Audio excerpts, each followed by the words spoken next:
একটা কথা কইম শুনে যায়েন। বাপে যখন পোলারে জমি লেখা দিয়ে হেলায় পয়সা থাকতে, সেই পোলা বাপ হয় কোন সম হুম তখন বাপ হয়ে যায় যখন জমি লেখা দেয়।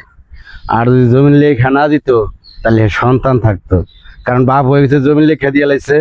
আর এই বুইরা তুই বাইসা থাকতে তুই জমি লেখা বাহে পোলারে খেলে দিয়ে হেলাইছস। তুই মরার পর তুই সম্পত্তির পোলাহানেই ভাবো, যার যাতে ভাইবো তাই ভাইবো। তুই কি করলি? এই সম্পদ লেখা দিয়া দিলি পোলারে, পোলা তোর বাপ হয়ে গেল। হ্যাঁ, তুই হয়ে গেলি পোলা। অহন তোর গাড় লাথি দিয়ে আটশো খানে ভাড়াই দিছে, তুই খুশি হয়েছিস না?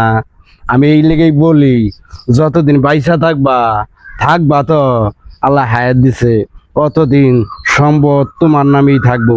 মইরা গেলে এই সম্পদের মালিক তুই হইস। বাইসা থাকতে আমার খেজমত কর, ভালো হইব।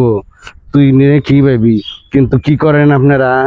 শখের ঠেলায় পোলা ভানে কি সুন্দর কুমড়া পোলা রাইন্দা দিলে জমিনটা লেখা দিয়ে হালেন।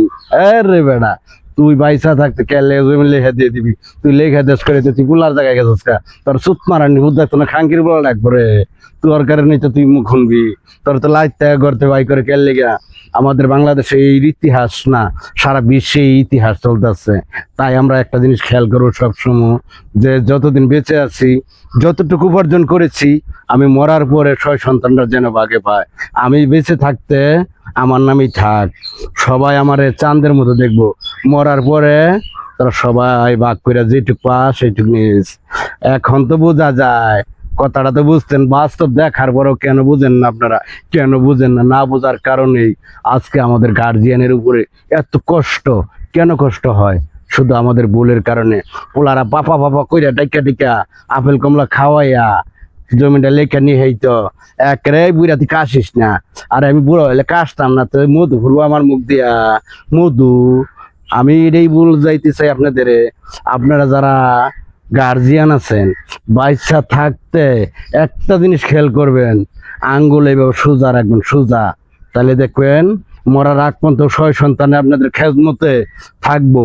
আর আপনারা যদি মনে করেন না আমি বুড়া পুত্র বউ লাদ থেকে আমু, আরেকজন লাদ থেকে আমু, ওই জিয়ার অবহেলা আনমু, ওই বেড়ার অবহেলা আনমু, আপনার ভাই বাইসতে কেউ আপনার তখন ভালোবাসবো না।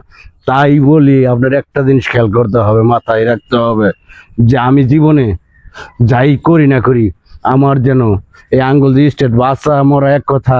আমি যতদিন বেঁচে থাকবো ততদিন যেন ওই আঙ্গুল সোজা থাকে, মেরুদণ্ড সোজা থাকে।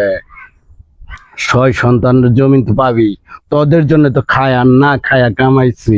এই এদিকে আমি গুরুস্থান আমার যাওয়ার পর গুরু সাদা কাপড় দিয়ে দিবি রে, দিতি না। তাই বলি, থাকতে সবাই জিনিসের যত্ন নিও। তুমি তো তোমার যে যত্ন করো, তুমি তো জমি দিয়ে গেছো লেখা, অহন তো তোমার দিচ্ছে আর সেখানে বাড়ায়া।